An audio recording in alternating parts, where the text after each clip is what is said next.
Welcome to Duck Season Somewhere podcast. This episode is brought to you by the following sponsors. GetDucks.com, your proven source for the very best waterfowl hunting adventures. Argentina, Mexico, 6 whole continents worth. For 2 decades, we've delivered real duck hunts for real duck hunters. And USHuntList.com, because the next great hunt is closer than you think. Search our database of proven U.S. and Canadian outfits. Contact them directly with confidence. Trust is earned. By the numbers, 121 waterfowl subspecies bagged on 6 continents, 20 countries, 36 U.S. states, and growing. I spend upwards of 225 days per year chasing ducks, geese, and swans worldwide. And I don't choose shotguns for their brand name or the cool factor. Y'all know me way better than that. I've shot Benelli for over 2 decades. I continue shooting Benelli shotguns for their simplicity, utter reliability, and superior performance. Whether hunting near home or halfway across the world, that is the stuff that matters. Sit means sit and stay until it doesn't. No matter how well or how often trained, retrievers want those ducks as badly as we do, maybe even more. Chardog might be titled, but she's still just a dog. I'm over 50 years old and I still do dumb stuff, trust me. Retrievers are family. I wouldn't endanger my children near heavy traffic, and I'm not going to risk my dog jumping in front of blazing guns either. Gundog Outdoors' patented quick-release safety system is fully adjustable, tethers to any blind or stand, has titanium stakes for frozen ground, and a quick-release marine-grade shackle to quickly release Fido when the smoke clears. Visit GundogOutdoors.com. Connect with them on Instagram at Gundog Outdoors to see their growing line of Gundog safety and performance products. Enter hashtag GetDucks to receive 15% discount off of your first order. Boss Shot Shell's copper-plated bismuth tin alloy is the good old days again. Steel shot's come a long way in the past 30 years, but will never, ever perform like good old-fashioned lead. Say goodbye to all that gimmicky, high recoil, compensation, science, hype, and hello to superior performance. Know your pattern, take ethical shots, make clean kills. That is the boss way. The good old days are now. It really is duck season somewhere for 365 days per year. Duck Season Somewhere takes me year-round to worldwide destinations where I visit with the most interesting people. I'm your host, Ramsey Russell. Join me here to listen to those conversations. Welcome back to Duck Season Somewhere, and today it is duck season on the Chesapeake Bay. And do you know, I have hunted a lot of places. I've hunted around the Chesapeake Bay. I've hunted in Maryland, but I have never hunted on the Chesapeake Bay until this morning. And I got my full dollars worth of experience today. Let me tell you what, I got my experience and then some. It was classic. Forrest and I did a layout boat hunt on an oyster bar for divers, and it was a little salty out there. It's what somebody would call nautical. It was nautical out there. There was about a 10-mile-an-hour wind. It was cold for 45 degrees, coldest 45 degrees I've ever been in. And we climbed off on landlubber legs into layout boats. And I just remember thinking, when the first duck came through on kind of on Forrest's side, come right into the decoys, I remember thinking, I felt like somebody had shoved me into a front end washer and started it. And it's like I was looking out through this porthole, my rank, and I could see somebody just walking calmly down the hall. That's what it felt like. The birds are moving horizontal. I'm moving vertical with them waves. Really, really good experience. I would have it no other way. Today's guest is Todd Sauerwald, my friend and long-term outfitter with U.S. Hunt List Black Duck Outfitters. He specializes in Chesapeake Bay duck hunts, sea ducks, divers, others. I don't believe anybody up in this part of the world does it better, has better equipment or more know-how than this man right here. How are you, Todd? I'm well. How are you? Thanks for having me. I'm good. Todd, How did you get into this business? Because you're a young man. Mm-hmm. You're a young man, and but how did you get into this business? So obviously growing up, living on the water, hunting all over the Chesapeake Bay. So one of the big credentials that you need to be able to run guided hunts here on the water is to have your captain's license. And with starting to work on a tugboat when I was 18, I had my captain's license really early. So I started reaching out to a couple outfitters just to try to get a little side job while going through college and stuff like that in the wintertime when all my other jobs were kind of shutting down. And finally got with Black Duck, and that's where I started my whole guiding career. And you grew up in this part of the world? Yeah, correct. I grew up in Baltimore County, Sparrows Point, Maryland. I've born and raised there. I live 6 houses down the street from where I was born and raised. Really? Yep.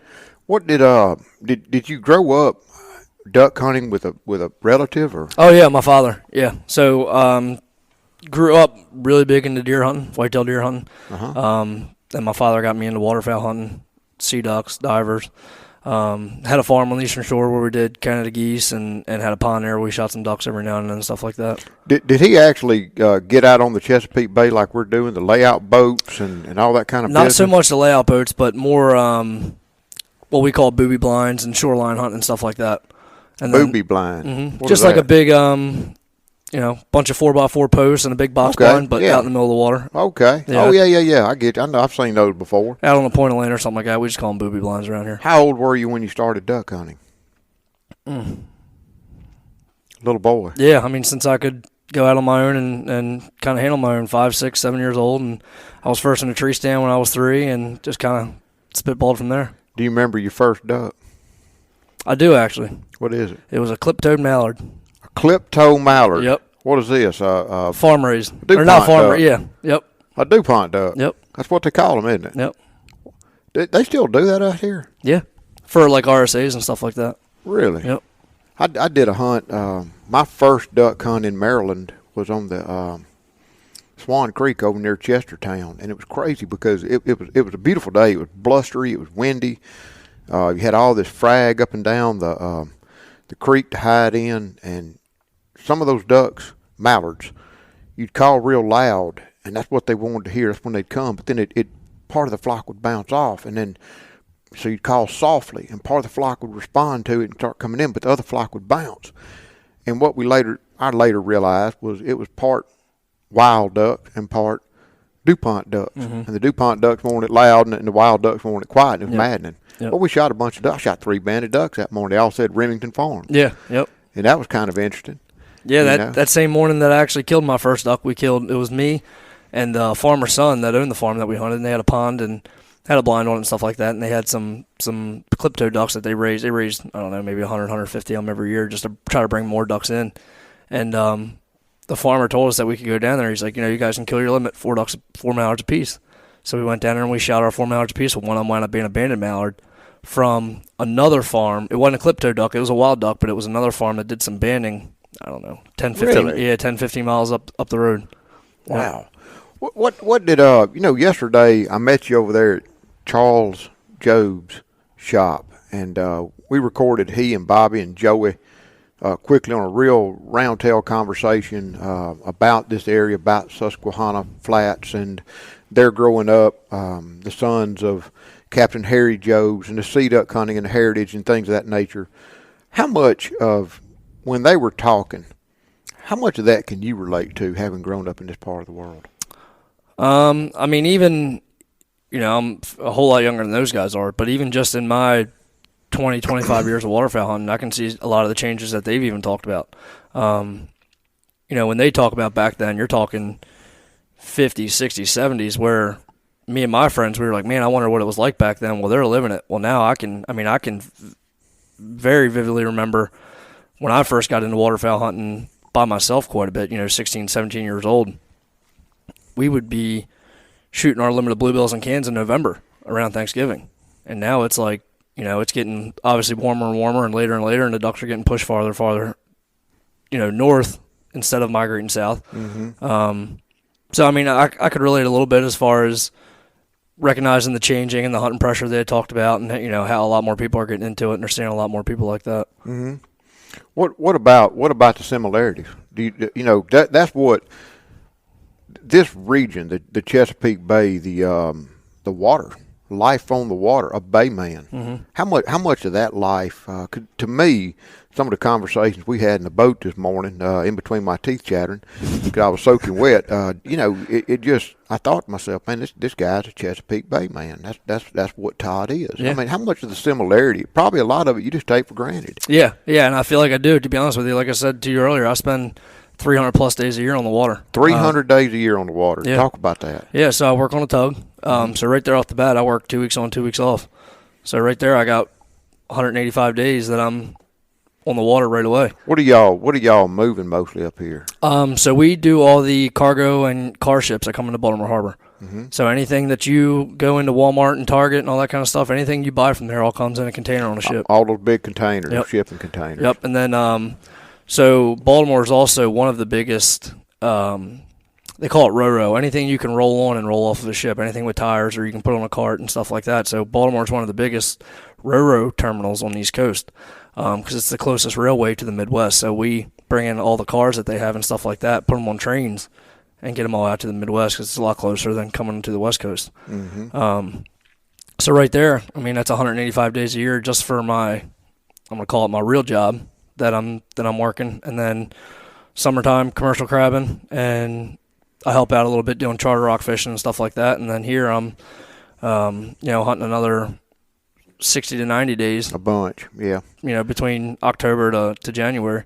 I know that the Black Duck Outfitters part keeps you busy, and then for vacation or for your own personal time, when you're not on a tugboat, when you're not sea duck captain, when you're not doing a few commercial charters, on your personal time you go fishing. Yeah, yep, yeah.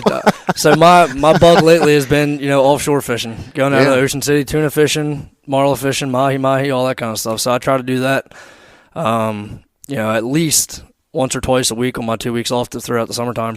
How far out do y'all have to go here? It varies time of year, but on average about 60 miles. Really? Yep. How long did it take you to get that far out? About 2.5 hours. Wow. Yeah. Go trolling? Trolling, yep. What is there a definitive season for that? Like talk about the billfish coming in, and then what about your rockfish? I assume you call them stripers rockfish. Yeah, we call them rockfish. That's kind of like the local term. But for offshore, as far as their season, there really is no season. It all just depends on what the Gulf Stream's doing with water. So the Gulf Stream obviously comes from south to north, and then you get what they call eddies that spin off counterclockwise. And when them eddies spin off, it brings that warm water off the Gulf Stream. So in the wintertime, the Gulf Stream pushes farther offshore, but you can get them eddies to spin off and get closer and closer and closer. So as long as you got warm water there, that tuna and billfish that 60 to 72, 75 degree water, you'll be able to fish them all year long. It's just whether you got the guts to go out there when it's 30 degrees leaving the dock to get 60 miles offshore. I don't know. I don't know about that after this morning. What were some of your earliest influences, Todd? I mean, did your dad spend that much time on the water?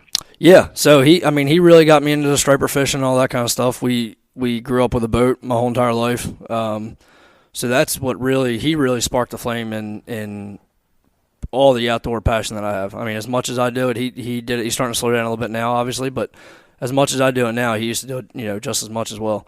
So I mean, we'd always duck hunt. I mean, every weekend it was a known thing from September to January. It was a known thing. When I get out of school on Friday, or even he'd get me out of school on Friday, we were going to the shore, and whether it was deer hunting, duck hunting, goose hunting, Friday, Saturday, Sunday, we were doing it every weekend. And in the summertime, it was like a known thing. Friday evening, Saturday, Sunday, we were going out rock fishing. Y'all, that's one thing that intrigues me about Black Duck Outfitters as a U.S. Hunt List affiliate is the scale of opportunities y'all have here. Yeah. Because you have sea ducks. Yep. You have divers. You do have puddle ducks. You do have some geese. And then y'all do the greater snow goose hunts with great success, I should say. Yeah, y'all really go after those birds. I don't know which one to talk about first, but let's talk about what we did this morning, the quintessential Chesapeake Bay pumpkin seed layout boat experience. Yeah. How much rougher would the water and weather be? Because you explained to me this morning in the dark, y'all don't really get rollers, y'all get chopped. Yeah. How much rougher would that water have been before you just have to say, we got to punt on this? As long as, so I know like right there towards the end, Forrest said he took one over the stern and kind of. Well, I got a few splashes, but it wasn't no big deal. So as long, I mean, you're going to get the splash. When there's a chop like that, you're going to get a splash. But as long as there's not a wave breaking into the back of it. Yeah. If yeah, if you're willing to hang in there, I mean, we're going to hunt them. Yeah. I mean, obviously there gets a safety point of getting people in and out of the boat because you know how we pulled the Titan right up next to the layout boat and you got to climb over the side and get in. So it gets to a point where the layout boat's going up and the other boat's going down and stuff like that, where it gets too rough to be getting people over the side of the gunnel and stuff like that. That boat was very, very stable, though. Yeah, very stable. They're big, heavy boats. And from the main boat, looking at those boats, it was unbelievable how low profile and visible they were. Yeah. Yep. I mean, really, I had to squint like, holy cow, look at that. And it's funny because a lot of people that we take out that are doing it for their first time kind of do the correlation to like a kayak. Yeah. Like when Forrest called me on the radio earlier asking if it was stable enough to get up on his knees, I'm like, man, you couldn't flip them things if you tried to. Yeah, he had a radio. Yeah. That's what I learned after the hunt. He's 15 yards over there. I can barely hear him shouting over the wind. I'm like, man, he's on top of it. My neck is hurting looking left and right and frontwards for these birds, and he's Johnny on the spot. That's because he had you go bear from the left. That's exactly right. I said, hit the flag, here comes Scooter on the corner, and you see him flapping the flag over there a little bit. Yeah. Mm-hmm. Was he flagging right? Yeah. Because he was just kind of shooing it at him. I thought he ought to be waving like east to west. I couldn't tell when I called him on the radio to flag. He was a little more ambitious about it, but a couple of times I looked over and it looked like he was just giving it a little flick. I think he might have just been trying to warm his hands up a little bit or something. Yeah, get some movement. I was telling him, look, man, sweep that thing like you're waving hotty-totty. Like you're doing with geese, you know what I mean? Just something to get their attention. Yep. Something like that. So the water, you could let the water get a little bit better or worse conditions than it was. It could have gotten worse, yeah. I mean, it's obviously not enjoyable when it gets a lot worse.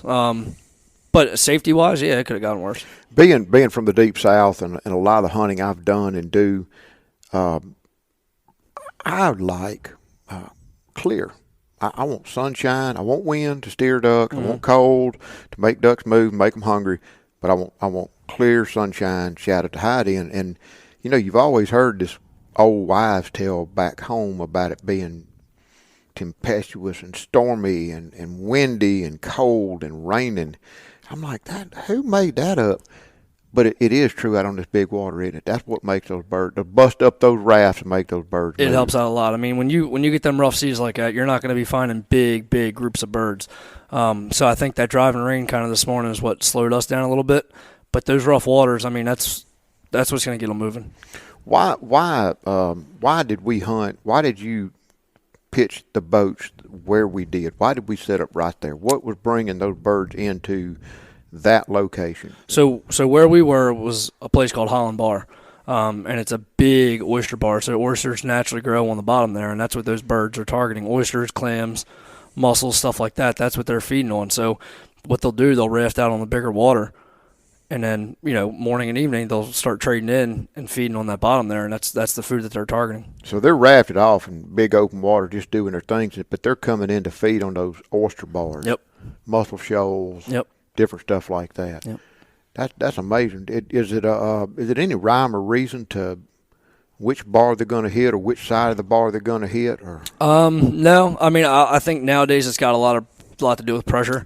There's a lot of certain bars that we know of around that when we're not finding birds, we know to go check, and it's just like anything else hunting to feed. When somebody finds them, it's only a matter of time before everybody else starts to find them, and they'll get busted off of that bar, and then they'll go to another one, and you just got to kind of keep bouncing around. You just have to stay out there with them and figure out what's what. I mean, we hunt 6 days a week, so like if we're hunting here one day where we killed them the day before, but they might have got busted out of there, we'll pick up and go searching.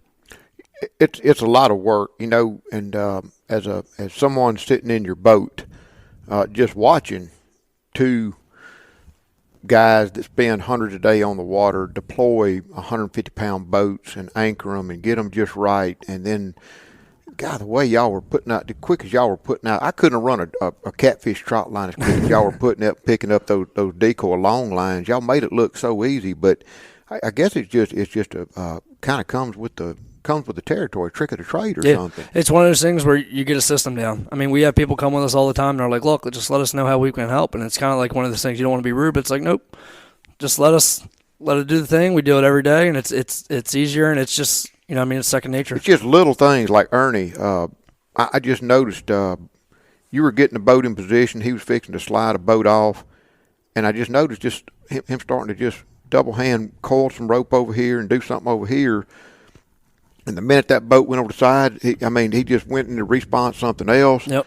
Just keep it safe, keep anything from happening, and it just laid out perfectly. Yeah. I'm thinking, man, how many times has he done something like that? And that's what it is. It's just the amount of repetition and experience when you're doing something and like a day like today when it's rough out and you're trying to do everything you can to make it easiest and safest on yourself. But when you're doing something and, the line gets caught on a hook in the boat, that's the whole reason why he was coiling that line, to make sure it doesn't get caught on anything before that line comes tight with the anchor. Because when that line comes tight with that anchor, that layout boat wants to go over the side. So as soon as you get that anchor over, you want to make sure you got no tangles. You want to make sure everything is free and flowing. So that's why he was calling that up and getting it over. And then before that line even came tight, we had the layout boat over, ready to get in position. And then when he pulled that layout boat up, I looked at you and said, how much does that boat weigh? Because he pulled it up like it weighed 25 pounds. He said 150. I'm like, oh yeah, ripped it right over the side. Between that and the timing of that wave, I guess he done it a million times. He picked it up, Pulled it right I'm over. like, holy cow! He picked it up like I pick up a suitcase off the luggage rack. It was crazy to see that. It really was. Tell me this: how similar is what we did today, laying out those long lines for decoys, or just the whole process? How similar is that to commercial fishing? To some of the stuff you do crabbing? It's a lot like it's honestly a lot like commercial crabbing as far as trout lining for crabs. Same thing. You have our trout lines. I run a couple 1,000-foot lines, and you got a 1,000-foot line with a bait every 6 feet. There's a lot that can go wrong when you're putting that line out, and you got it in a tote that's as small as a 55-gallon drum. I guess with hooks on it. It doesn't have hooks, but it's got, they call them snoods. So on the main line, you get another small line that comes off it, like a drop of a decoy almost, and that's where your bait hangs off of there. So that's even one more thing that can get tangled up onto something else. Can you talk a little bit about running those crab lines? I find that fascinating that I've done trot lines with the hooks and the bait, but y'all catch crabs very similarly up here. Yep. That's pretty interesting to me. Same thing. It's almost very similar to a long line for decoys like we were using today. Yeah. You got a big weight on each end. The weight comes up to a float, and then you deploy your whole line to wherever you want it to be. You got to be in a straight line. But when you come up, you hook that line where the float is, and you put it over your arm. And as you're going down that line, it's picking it up off the bottom and bringing it up to the surface. And them crabs are hanging onto that bait. Those greedy little crabs, they ain't letting go all No, they ain't letting go. And I've seen it before where they're so hungry, well, they'll hang on to the bag as it flips over the hook, and they'll hang on to it if you miss it as it goes all the way back down. That's the truth, too. They hang it on. I guess we're talking about the Maryland blue crabs. Maryland blue crabs, yep. It's a huge market around here. Yeah. Everywhere you go, it's got crab cake. Yep. What when you let those crab lines out, I'm assuming that they're going down towards the bottom. Correct, yeah. They're not riding up top. It'll go from your float, but the weight of the line, usually you have a piece of chain right in the middle of it to put a little weight, and it goes down and it lays on the bottom, and them crabs are down there feeding on it. So they're down there hanging on to it and stuff like that, and just they don't realize it. It's the same thing as the old school hand lining. Yeah. When they're munching on that bait or that chicken neck, whatever it is, like you said, they're greedy. They're not thinking of anything else but eating, so they don't even realize they're being picked up off the bottom. You let out how many 1,000 feet of crab lines do you put out? Personally, I do 2 1,000-foot lines. All right. On an average day, not the slow days, not the best days, on an average day, how many? I lay my lines, and then what? I lay 1,000 foot of line. Now do I go to the boat ramp for the day and drink beer? Oh no, it's a constant thing. You go down, you run down your line. You're dipping crabs the whole entire time, and you put them in your call basket. So afterwards, you'll sort through them. But when it's average, you'll go down that line. You'll run to your next line, run down that line, come over and sort your crabs out, your ones, your twos, your females, your throwbacks, stuff like that. And as soon as you get done that, you're right back on your line again. You throw back the females. It all depends on your license. You're allowed to keep females, but every license is different. How many crabs might you catch in 1,000 foot of line like that? When it's, I'd say average is a dozen, 20 100? to 30. Yeah, okay. 20 to 30. If you an average day of trout line when crabbing's good, you're going to catch 4, 5, 6 bushel a day like that. Do they move on the tide? Yeah. Yep. You want falling tide? You want moving tide. Moving. It doesn't matter. In or out. Yeah. Kind of depends on where you're crabbing as well. Like if you're crabbing the mouth of a creek or something like that, sometimes outgoing tide is a little bit better when the crabs are coming through the mouth and stuff like that. But I mean, the same thing when the crabs are moving in. As long as the tide's moving, it's just like fishing. You need tide to be moving for them to eat. What about duck hunting? Does it matter? Not for our birds, no, because we don't have that very big of a tide fluctuation. So with further up the coast and stuff like that, they have a very large tide fluctuation to where it's several feet to where it's exposed in vegetation that isn't normally exposed. I see. We might have maybe a foot to a foot and a half tide change. So between a high tide and a low tide, you're really only going to get 18 inches, maybe 2 feet on a normal basis. I mean, you get a new moon or a full moon or a real hard south wind will flood the bay, actually. So it'll take all the water and jam it up into the bay. And the same thing with the northwest. Northwest will blow it all out. I mean, I've seen 3-4 foot tide changes on a hard northwest wind that's blowing for 2 or 3 days. For people that are going to come up here and shoot out of these layout boats, because a lot of guys, I know we posted up some pictures today, Forrest and I. You know, Forrest got his first longtail ducks. He was very excited for that. That's awesome. And the first duck that come flying over, you know, we were telling you we only brought 25 shells apiece. I'm thinking, man, if I can't kill 5 ducks, you know, I'm just gonna go sit in the boat. And I'll tell it first on him, then on myself. So this Drake freaking longtail old squall come flying off his end, bam, bam, bam. I'm like, oh boy! I hollered at him. You didn't bring enough ammo. Mm-hmm. And they're directly. I'm sitting here. I'm making excuses. I'm sitting here with this, looking through a porthole because it's raining from the north, and I got my cowling up, and I didn't have a radio. Somebody say, look left. So by the time that bird flew into my vision, he was right there. I mean, he wasn't 30 yards out, 40 yards out, 40 yards to the left. He was 10 yards straight in front of me. Right in front of you, right in your face. And by the time I could move and get my hands out of my pocket, get up, get going, he was gone. And I was thinking, well, you know, about that time, here comes another one. Right on time. He went down off the left, circled up that line of old squall decoys, 20 yards. Bam, bam, bam. Right where you want them. And I hollered at Forrest. I didn't bring enough shells either.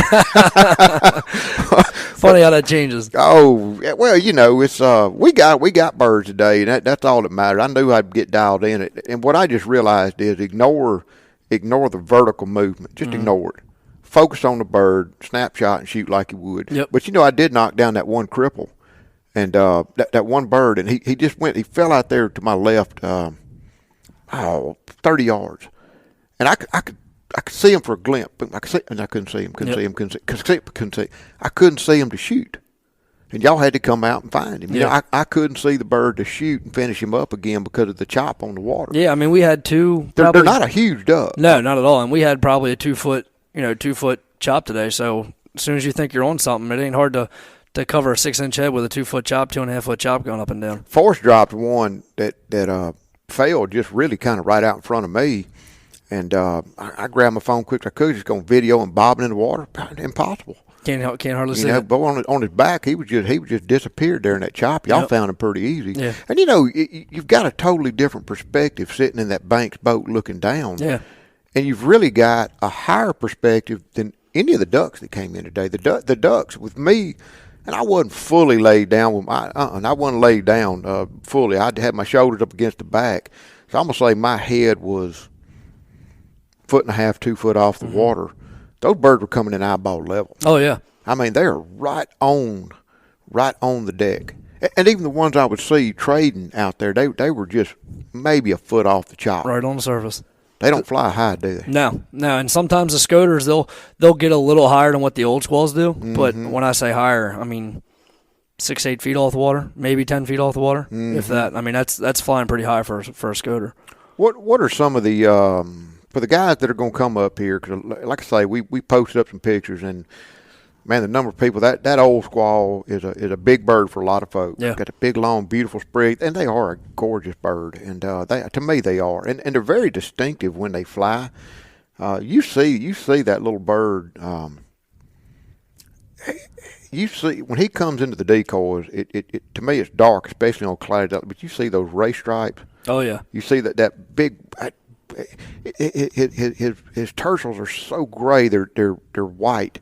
And the white belly is just like 2 racing stripes, or almost like a white bird with a black stripe. Yep. And that long tail, you see them coming through. And it's very exciting. I get excited. And it's easy to pick those great birds. Yeah, especially like when you see that big old tail sticking off the end of But I know you've got some stories about guys that have shot some bullets and shot some waves. And I mean, talk about some of the stories. Explain to people what they can expect if they get in a layout boat on a good day, not on a still, a mirrored glass water day when they ain't gonna see nothing at all, but on an average day when the ducks are flying. What can they expect? Yeah, I mean, average days, like I said to you earlier, I tell everybody to bring at least 2 boxes a person per day. Because most people that are coming to hunt, I mean, it's nothing like you've ever done before. You're not standing in a stationary blind.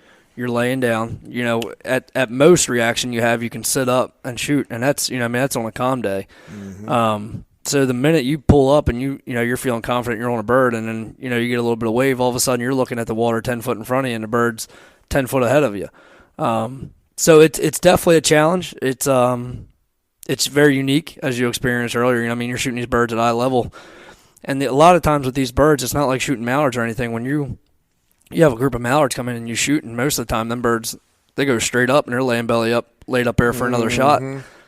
These birds are going to catch the wind and get out of there as fast as they possibly can. Heck yeah. And like you said, they're still going to be, even when you're shooting at them, they're still going to be 6 inches to a foot above the water, rolling out as fast as they can. And they're really not terribly fast. I mean, they're flying. Yeah. But they're not just superhuman fast. Right. I mean, they're just trucking along, and but it's like shooting out of a layout blind, which I like to shoot out of layout blinds. I mean, I either want to stand. Yeah. Or I want to be in a layout blind or something like that. That's when I shoot best. I don't like seating. Right. I really don't even like having to sit and stand up. Right. It's just added movement.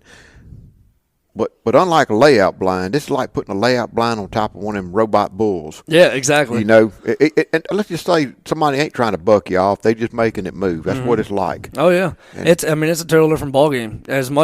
I've had people come from all over and say how good of a shot they are, and I'm like, hey, you can be the greatest shot in the world. Yeah. But when you get in that boat and you think you're on something, I mean, that's out of your control. You know, you will be humbled if you pride yourself on being 100% or whatever. Come give it a shot. Yeah, you will be humbled. Yep. I'd like.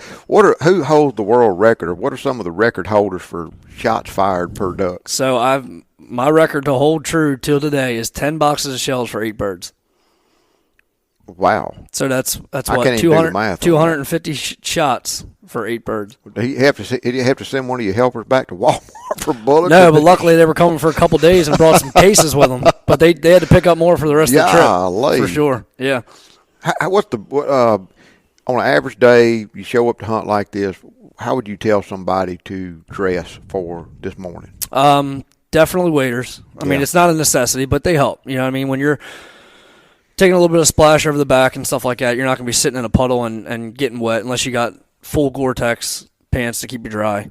Definitely a waterproof jacket with a hood. And obviously, layers. What's that? Layers. Yeah, oh yeah, definitely layers. And then we didn't need them today, but a lot of times when we're hunting in the northwest wind, obviously you're going to be pointing southeast, so you look into the sun on a bright day. So definitely sunglasses. That's a big thing when hunting. Plenty of bullets. Plenty of bullets. And a big thing that I have to tell everybody too is gun cleaning equipment. Absolutely. Oil and stuff like that, man. The salt, it really pays tolls on these guns out here. Forrest and I have been hunting saltwater the last few days, and we just take the Benellis apart and run them under hot water. Yep. Just bathe them. That's.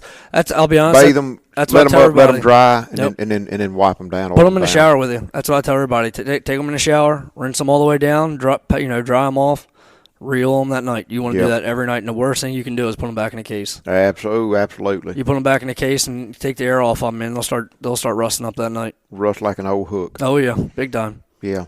What about chokes?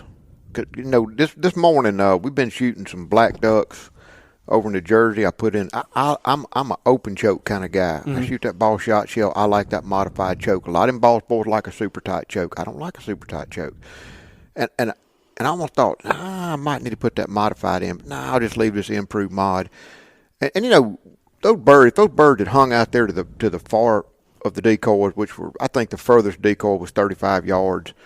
It'd have been perfect, but man, they weren't. By the time I was up, I mean, they were sitting in my lap. Oh yeah, 10, 15 yards. Yep. I really and truly, I think I could have got off with a sawed-off shotgun, a liquor store special this morning. Some of them birds and done a lot better.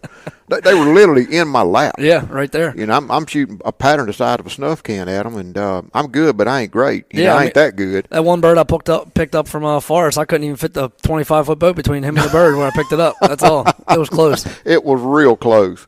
Of course, he missed it the first two shots. It had to get out there on that third shot. Had to let it get out a little further. Still, he just center patterned it. Oh, you know? yeah, punched it. How similar is the diver hunting, like we're thinking about doing tomorrow, to what we did today? The setup's pretty similar. It really is. It's different geographically. Usually we. What kind of habitat structure are they coming into? So they're more estuaries, rivers, getting off the big water. So a lot of the divers that we have are feeding in the grasses up in the riverheads. So we have a couple different areas that we hunt, and Maryland's kind of finicky on their blind sites and how you get them and stuff like that. But we've got quite a few spots that you get up into the rivers. And a lot of times the same things with the divers. They'll roost out on the big water, but then they'll come up into the riverheads, and they'll feed on some oyster beds and some clam beds and stuff like that. But they're really looking for that green vegetation that grows up in closer to the freshwater. Like, I mean, do y'all still have wild celery and some stuff like that up It's here? few and far between. Yeah. It's around.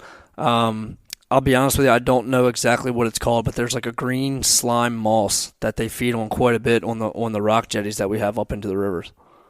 Show it to me tomorrow. I'd like, if you see some. Yeah, I will. I'd like to see some. I will for sure. And You might I may not know either, but I might. Yeah. You know, because it could be Naja or it could be a lot of stuff. Yeah. Be interesting to see what are the principal species up here. I know y'all get a few canvasbacks when the weather's right and the weather patterns are normal, but I would say on a typical diver hunt, you're going to shoot your blackheads, you're going to shoot your buffleheads, you're going to shoot your ruddy ducks. We get a mix of some mergansers, but our cans and our redheads are very, very weather dependent. We don't shoot a whole ton of redheads. We shoot more cans than we do redheads, but they're very weather dependent. I mean, most of our birds come from Great Lakes, Lake St. Clair, all that kind of stuff. So when those lakes stay open, we don't get nearly the push of what we normally do when they start to freeze up. Mm-hmm. But you can tell a sincere difference when those lakes freeze up with the amount of birds that we have around here. We heard the same thing over in the Finger Lakes region of New York. Mm-hmm. You know, it's all about that Canadian water freezing. Yep. And we saw a couple of flocks of redheads, which pretty dang exciting to me to see a flock that big, and they're like, man, that's nothing. That's like just the vanguard. Those birds aren't doing it yet. Wait till those lakes freeze up. The birds come down. They're everywhere. Yeah, and it's like that here. I mean, when those lakes freeze up, it's world class. I mean, we'll shoot when it's the best it can be here. I mean, we'll shoot bluebills, canvasbacks, redheads, golden eyes. I mean, we'll have people passing up buffleheads because they want to shoot, their limit of other birds and stuff like that. So it can get really good. Last year we struggled a little bit with our divers. I mean, we shot plenty of blackheads. We didn't do that great with cans or redheads last year, but when it's is it mostly lesser scop or any we graders? Kill an equal mix of both. Do you really? Yeah, we really do. Oh, I love shooting those graders. Yeah, we really do. That's really kind of an Atlantic flyaway species. Yeah. I know there's some out on the West Coast, but boy, that's a rare bird in the Deep South. And it's funny too because we get a good mix of them, but usually, depending on the area we hunt, you're going to shoot all lessers or all graders, but geographically we have them all over the place. You might be hunting 5 or 6 miles different from 2 different spots, but you'll shoot graders here and you'll shoot lessers there. It must be something to do with their diet preference or something they're feeding on. Or I would assume so, yeah. Something subtle, some subtle difference between the two. Yep. That kind of stuff just fascinates me, Todd. It really does. I was just fixing to ask you something else too. So tomorrow's weather, not going to be raining. Yeah, it's not going to be raining. Should have a little bit of sunlight, which for divers I prefer a sunny day. That's what we want is sunshine? Yeah, sunshine. I prefer a sunny day for some divers. If you can set it to where you have that sun at your back, with a little bit of wind to get them decoys moving and stuff like that, that's going to be your ticket. Mm-hmm. Yep.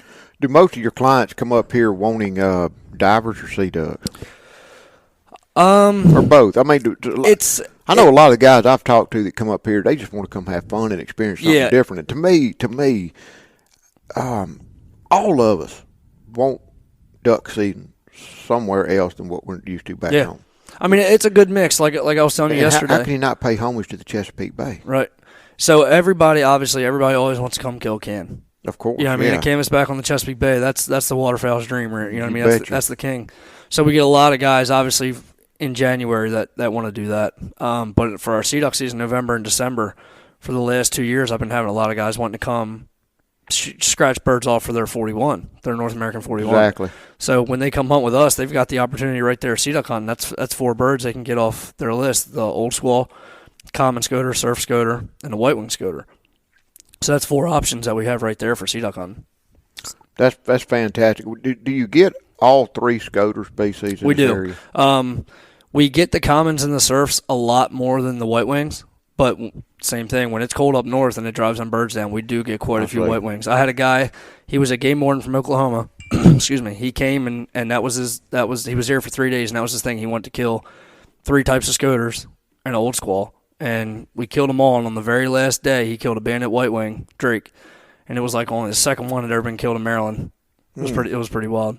I heard a conversation in a duck blind in North Dakota. Here's what I was fixing to ask you a little while ago. And I was shocked because bluebills, blackheads, y'all call them, scaup. You know, man, for the last couple of decades, I've been under the impression that they were on the verge of extinction. The limit's been 1, it's been 2. This year it's 1 or 2, depending on how the states opted for it. I've heard things about zebra mussels, about nesting, about all this different stuff. And so here I am minding my own business, shooting divers in North Dakota, listening to this conversation, this former biologist who I want to get on this podcast to talk. And he says the data suggests a limit of 6 bluebills, only 1 hen. What would that do for your business? Oh, that would be huge. Or for duck hunting, what would it do for just duck hunting in or outside the outfitting business, just in this region? In general, yeah. That you take a bread and butter duck, and if you can shoot 6 1 hen a day, why not? Yeah, I mean, right now, that's a huge. I mean, is that not culturally a huge species that's up here? Yeah, I mean, that's when in Maryland, when you come out diver hunting, 9 times out of 10 you're going to shoot predominantly bluebills. Yeah, that's what you're going to kill. And right now we're allowed to kill 1. We can only kill 1 up until I believe it's January 8th. Then we're allowed 2.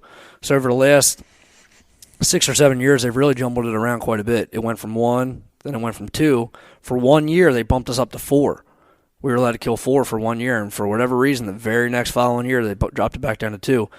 Last year was 2, and then this year, I don't know what the science behind it is, but you can only kill 1 up until January 8th, and then after that, you're allowed to kill 2. Well, that's the conversation I want to have with this particular biologist who knows and researched a lot about these bluebills.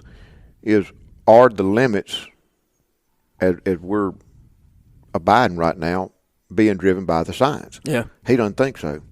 I'm thinking, okay, this guy knows a lot more about it than I do. Yeah. And, you know, when I think Chesapeake Bay decoys, when I think any of those classic makers around Havre de Grace, when I think decoy, Maryland, Chesapeake Bay, I think cans and bluebills. Oh, yeah. There had to have been, if any given carver made 100,000 decoys in his lifetime, it had to have been 70, 80, 90,000 of them were one of those 2 divers. Yeah, I mean, when we set a rig, we're setting predominantly blackheads. Yeah. Because that's what we see the most of. I mean, it's not uncommon that when we're going out diver hunting, you're going to jump up flocks of a couple thousand at a time. Mm-hmm. And, I mean, that's what you're going to see the most of. Yep. Now, let's change subjects completely because you mentioned Hunt 41 and, the 41 species. And I believe there's more. I count subspecies. And I don't count color phases, but you can, however you want to count your business. But you know, one thing I love about this Atlantic flyway is there are 2 subspecies of snow geese. There's the lesser, the mid-continent population that we're all familiar with, and then y'all have Atlanticus, yeah, which is a bigger bird. And that's what you target over here. Yeah. Are they wintering down here in the Delmarva area? This is pretty much their wintering grounds? Yeah. So they're right here where we're at now. We're here in Annapolis. You won't see them on the western shore of the bay for whatever reason, and I'm sure it's agricultural based. Mm-hmm. On the eastern shore, it's a lot more ag fields, and it's you get over there, it's farm country. A lot more open area for them. So I mean, that's where they'll go down to the southern part of Virginia, and when it gets real cold, I've heard of them down in North Carolina and stuff like that. But on on the Delmarva Peninsula, that's where they're at for the wintertime. Mm-hmm. When do y'all start that season? When the birds are here. When we feel confident, when we can get on the field and excuse me, and start killing them, we'll start chasing them around. But our conservation season starts as soon as our Canada goose season goes out. And this year, I believe it's February 5th, February 4th, something right around there. Mm-hmm. And that conservation season is tube extensions, no plugs in your guns. You're allowed electric calls, and there's no limit to them. You can kill as many as you can kill. At one time, and I know this from doing some research decades ago, more than a decade ago, but we used to hunt them back in the day. We had a Canadian-French outfitter up in Quebec, and we hunted them up in Capt, which was the first. Quebec was the first North American establishment. Capt, north of there about an hour, was a camp where they went to get food to feed Quebec City, market hunting. Mm-hmm. And geese were a big deal. Those white geese were a big deal. Oh, I'm sure. And they actually killed, as I understood it, they actually killed the greater snow goose down to little or nothing. And the government set aside Capt Refuge as a sanctuary. And we were hunting all up around it on the St. Lawrence River. But now, since those days, the population had burgeoned. Oh, big time. It's gone from, let's say, 30,000 to nearly 1 million birds. Mm-hmm. And some of the same problems that we're having with the mid-continent population of snow geese. But when we hunted those birds up there, they just seemed to be a different critter than these little lessers we're shooting in the lower Mississippi Flyway. I mean, they seemed to behave much differently. There were times, like we were hunting them. I was telling you last night at dinner, they were really cued in to that. There was a 24-foot tidal surge on the St. Lawrence River, and when that high tide, they were on the roost or feeding in the fields. But you wanted to be on that river's edge when that tide started to fall, because they wanted to be in that littoral region, is what they called it, where they could feed on the mud flats. And all those birds up there were deeply stained faces and necks from feeding on rhizomes in those mud flats. Mm-hmm. But even in the fields, they decoyed wonderfully. Oh, yeah. A little bit more like a Canada goose than a typical snow goose. In my opinion, I think they work a little more than what they do. A lesser or a Rossi might do. They'll dive bomb you left and right, but these birds, they're going to spin you. I mean, they're going to try to pick you apart, spin you until they finally work their way down. Yeah. And get in shooting range. So it's totally different. And I just, as an experienced collector, how can you not come to the Chesapeake Bay and do a layout boat hunt and not chase blackheads and canvasbacks and sea ducks? But how can you not want to shoot a snow goose, a different subspecies that's 30% again the size of the ones we shoot back home, twice the size of a Ross goose, mm-hmm. That behaves differently? They're really a really cool bird, and we have back in the day. I've seen them shot in the Mississippi Flyway. Really? And they usually a juvenile or something like that. And their head looks like Baby Huey compared to a regular snow goose. They stand out. They're big time, sitting in a pile. And well, Todd, run down again. Just when did run down through your seasons? Can you run down through your full spectrum of waterfowl seasons here at Black Duck Outfitters? Okay, so what we do, our normal duck season, which means anything but sea ducks, we have 3 different splits. It comes in for 1 week in October. It's usually mid-October, sometime around 15, 14, something like that. It's in for a week. Our sea duck season this year came in October 31st, and it stays in all the way throughout until January 8th. Now, here in Maryland, we cannot hunt on Sundays. Crazy. Yeah, so it's only Monday to Saturday allowed hunting, no hunting on Sundays, but it's October 31st this year through January 8th. And it's usually the first full Saturday. I don't know how I'm trying to explain it. The first full week of November is usually when the sea duck season comes in. Right. And then it goes into, I think it's usually the second Friday of January, and that's when it goes out. Mm-hmm. And then in November, our duck season comes back in again for 2 weeks. Usually comes in sometime around the 10th, same thing, and then it goes out the day after Thanksgiving every year, that Friday. Excuse me, and then they go back out, and then they come back in December, I believe it's 15th tomorrow, and they'll be in through the very last day of January.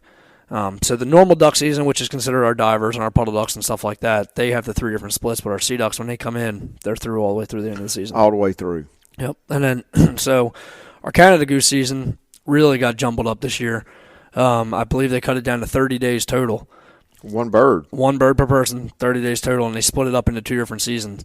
It comes in this Friday. What's that date? I believe it's the 18th or 19th or something like that, and it's in for a week. And then it comes back in again like the second week of January through the end of January. Yep. And right about that time, first week of February, here come your greater snow geese. Yeah, I mean, so they'll be starting to get mixed around in early to mid January, but when we really start doing every day is early February through middle March. I mean, we'll hunt them till they leave, but usually mid March or around St. Patrick's Day is when they're starting to catch a south wind and head north. Besides just a great hunt and species and opportunities and a long season to come out here and shoot divers, come out here and shoot sea ducks, come out here and shoot the greater snow geese, maybe come out here and shoot Canada geese if that's your thing. But besides that, it really is a good destination for. Cause I've got a lot of clients that want to travel with their wives, and my wife would be happy as a clam on this hunt. Cause I'm off hunting in the morning till about lunch. And man, we're sitting right here in Annapolis, which has got a beautiful downtown. Plenty to do. And if you're a seafood lover, holy cow, there's some good food around here. Oh yeah. Can you? Everywhere I've been so far has Maryland crab cakes. That's not the just staple. Crab cakes, Maryland crab cakes. Maryland blue crab cakes. Yep, that's the staple around here.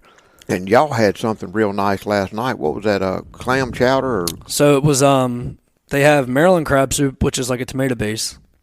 And then you have cream of crab soup, which is like a chowder. It's a heavy cream, jumbo lump crab. Well, last night we had the half and half, and that was just what it is, half and half. Boy, half Maryland crab soup, half cream of crab soup. You can't go wrong with it. Nuh-uh. And I had the steamer, which was scallops and shrimp and mussels and clams and clams, potatoes and onions. And I was glad she told me to get that crab cake because that hit the spot right afterwards. And Forrest had the tuna. Tonight we're going after raw oysters. There you go. And and they're in season. They're in season now. right now, so you're going to be getting them fresh off the boat too. And I can eat my weight in Gulf Coast oysters, but I really do think that these cold water oysters are just a little bit better. A little better. I hope I don't get crucified going home to the deep south saying that, but it's the truth. Yeah, oh yeah, big time. I think they're better. Oh yeah, absolutely. Yeah. Cold water oysters. Todd, how can anybody listening get in touch with you? How can I? You're on ushuntlist.com. Your contact information, your webpage is at ushuntlist.com for the Chesapeake Bay duck hunt. But how can they connect with you directly? So we're on Facebook, Instagram, just Black Duck Outfitters for both pages. And then my phone number directly, 410-336-7078. Or my email is todd@blackduckoutfitters.com. There you go, folks. Todd Sauerwal, Black Duck Outfitters. Thank y'all for listening to this episode of Duck Season Somewhere. See you next time.